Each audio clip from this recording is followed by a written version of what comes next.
کے خلاف election commission کے آج یہاں پر سماعت تھی اور آج اسی سماعت کے سلسلے میں ہم بھی یہاں پر حاضر ہوئے تھے اور میرے معزز جو کولیگز ہیں جنہوں نے یہ ریفرنس عمران خان کے خلاف اسپیکر قومی اسمبلی کے پاس داخل کیا تھا وہ بھی آج سب یہاں پر موجود ہیں اور آج اس جھوٹے شخص کی جس نے اس پوری قوم کے ساتھ جھوٹ بولا جو کہ میں توشہ خانہ کیس کو پڑھنے کے بعد اور اس کو اس انجام تک لے جانے کے بعد میں ایک پاکستان کا ایک ادنا سا سیاسی کارکن ہونے کی حیثیت سے یہ سمجھتا ہوں کہ عمران خان ایک فریبی ایک جھوٹا اور ایک مکار شخص ہے اور میں یہ کنوکشن سے بات کر رہا ہوں یہ کنوکشن سے اس طرح بات کر رہا ہوں کہ جس طریقے سے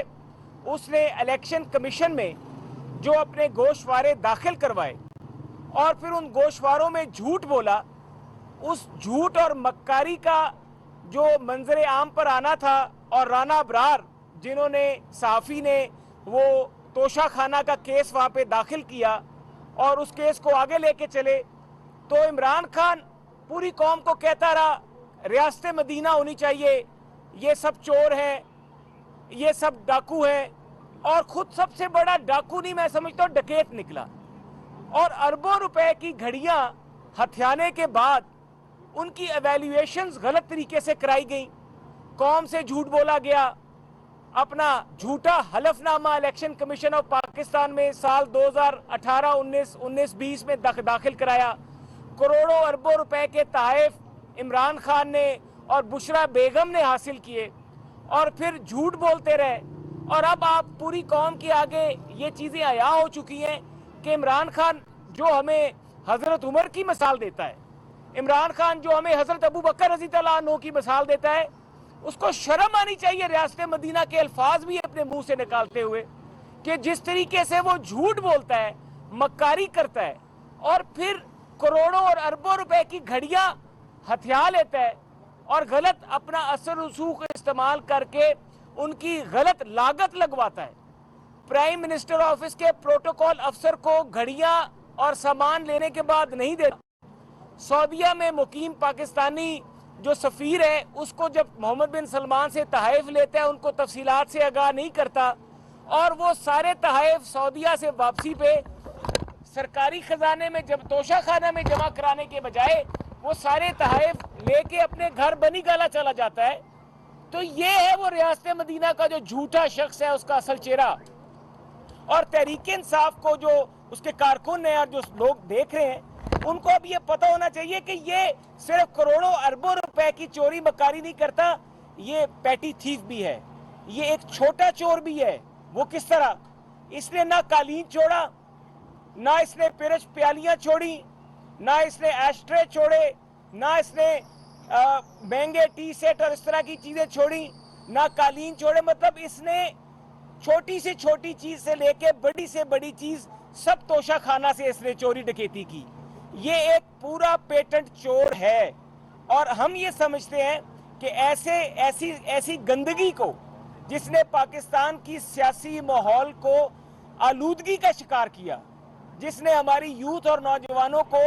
کس طریقے سے ریاست مدینہ کا جھانسا دے کے اور خود چوری ڈکیتیاں کرتا رہا جس نے بی آر ٹی میں کرپشن کی جس نے معلم جبہ میں کرپشن کی جس نے سرکاری اختیارات کا ناجائز استعمال کیا جس نے سونامی ٹری میں کرپشن کی اس کی کرپشن اب پاکستانی قوم کے آگے رکھنی ہوگی اور یہ تمام چیزیں یہ تمام جو اس نے کرپشن اور جو یہ ساری چوری ڈکیتیاں کی اب یہ وقت آ چکا ہے کہ ہم وہ تمام معاملات پاکستانی قوم کے آگے رکھیں اور میں یہ سمجھتا ہوں کہ اس شخص کو اس سیاسی گندگی کو پاکستان کی سیاست میں سے اب باہر نکالنے کا وقت آ گیا ہے اور اس کو تا حیات نہ ہونا پڑے گا اس کو تا حیات نائل ہونا چاہیے آرٹیکل 62(1)(f) اس پہ لگنی چاہیے اور اس کو جس طریقے سے اس نے جھوٹ بولا ہے جھوٹے حلف نامے جمع کرائے ہیں اگر نواز شریف جن کے اوپر ایک الزام لگ گیا کہ اپنے بیٹے سے تنخواہ نہیں لی جبکہ نواز شریف نے اپنا پاسپورٹ جمع کرایا ہوا تھا اپنے کاغذات نامزدگی کے ساتھ اس کے باوجود ان کے ساتھ یہ زیادتی ہوئی تو اس کے بعد یہ شخص تو مکار ہے یہ تو جھوٹا ثابت ہو گیا. اس کے خلاف تو الیکشن کمیشن آف پاکستان نے ڈیکلیریشن دے دی ہے کہ اس نے جھوٹ بولا ہے. تو وہی سپریم کورٹ کا فیصلہ کہتے تاریخ اپنے آپ کو دہراتی ہے, جس میں عمران خان چھلانگے لگاتا ہوا سپریم کورٹ سے باہر نکلا تھا. آج وقت آ گیا ہے کہ اسی فیصلے کی روشنی میں یا اس کے علاوہ جو کہ ہم سمجھتے ہیں کہ نواز شریف کے ساتھ زیادتی تھی, وہ کیس اس کے بعد اب عمران خان کو بھی اسی طرح سے تا حیات نیل ہونا چاہیے, تاکہ یہ سیاسی گندگی جو ہے, جو پاکستان کی پوری سیاسی ماحول کو جس نے خراب کر دیا ہے, اس سیاسی گندگی کو پاکستان کے سیاسی نظام سے باہر نکالنا چاہیے, تاکہ ہماری آنے والی نسلیں, ہمارے نوجوان اب آئندہ آنے والے دنوں میں کسی بھی جھوٹے مکار سیاستدان کے جھانسے میں نہ آئیں. بہت شکریہ. میں گزارش کروں گا اپنے کولیگ علی گوہر صاحب سے کہ یہ بات کریں. آپ آگے. بسم اللہ الرحمن الرحیم. جس طرح کے رانجھا صاحب نے بڑی تفصیل کے ساتھ روشنی ڈالی ہے, یہ توشہ خانہ کا صرف چور نہیں ہے. آج تو بالخصوص توشہ خانہ کا کیس لگا ہوا تھا, لیکن ہمارے ملک میں ایک ٹرم بولی جاتی ہے کہ جو آدمی غلط ہو اس کو کہا جاتا ہے کہ فلاں نمبر 2 ہے. نمبر 2 کا مطلب جیلی آدمی ہے, اس نے اپنے چہرے کے اوپر ایک نقاب اوڑھا ہوا ہے. میرا خیال ہے کہ خان صاحب نے جتنے جھوٹ بولے ہیں, جتنی پاکستان میں کرپشن کی ہے, جتنی دوسروں لوگوں کے اور اپنے سیاسی مخالفین کے بارے میں ہرزہ سرائی کی ہے, میرا خیال ہے کہ خان صاحب کے لیے نیا نمبر ایجاد کرنا پڑے گا. 2 نمبر جو ہے وہ ان کے لیے کافی نہیں ہے. آج آپ دیکھیں کہ خان صاحب جس نہج پر پہنچ چکے ہیں کرپشن کے ذریعے کہ وزیر اعظم بنے, وزیر اعظم بن کے اربوں روپے